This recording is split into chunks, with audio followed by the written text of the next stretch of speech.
کی ویڈیو ہے، 3 غیر مسلم لڑکوں نے مل کر کے کالج سے بچی کو بلایا اور اس کو مار کر کے اسکارپیو میں لے گیا، 3 دن ریپ کیا اور ریپ کرنے کے بعد اس کے جسم کو سریعام لے کر کے پھینک دیا۔ آئے دن یہ خبریں آ رہی ہیں۔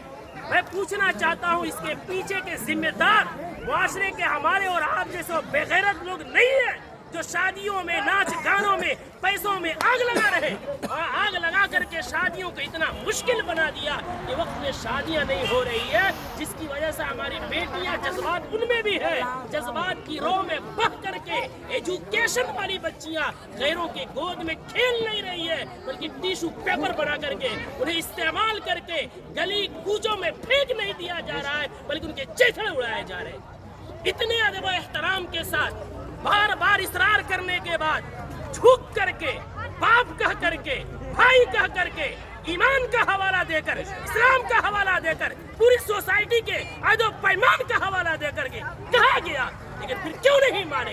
جرأت کی بات ہے، ہمت کی بات ہے۔ آخر وہ ہمت آئی کہاں سے کہ پورا معاشرہ بائیکاٹ کر رہا ہے، آپ ناچ لا رہے ہیں، چوک پہ نچا رہے ہیں، پورا بستی اس گناہ سے بچنا چاہتا ہے۔ خدا کا خوف کھائیں ہم لوگ، کل قیامت میں کیا منہ دکھائیں گے؟ پورے گاؤں میں نچاتے ہوئے لے کر آتے ہیں، مسجد کے سامنے سے لے کر آتے ہیں، پورے گاؤں میں۔ یہ کیا ہے؟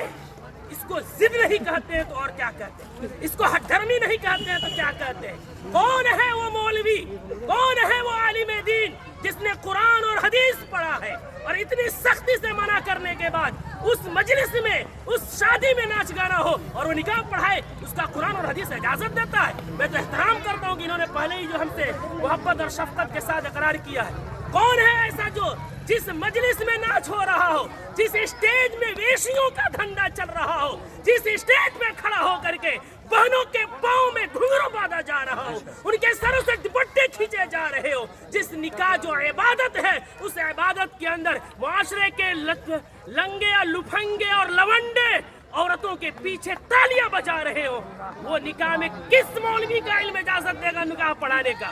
کون سی قرآن اجازت دے گی؟ کون سی حدیث اجازت دے گی؟ یہاں سب کلمہ پڑھنے والے ہیں، ہم مریں گے رب کے سامنے حاضر ہوں گے۔ دنیا کی بات چھوڑے، ہمیں یہ خوف کیوں نہیں آتا کہ نکاح ایک عبادت ہے، نماز بھی عبادت ہے، نماز میں اگر کوئی گانا بجائے نماز کا مذاق ہے، نکاح میں کوئی گانا بجائے وہ نکاح کا مذاق نہیں تو کیا ہے؟ جو مولوی قرآن کی آیت پڑھیں گے ان کا مذاق نہیں تو کیا ہے؟ حدیث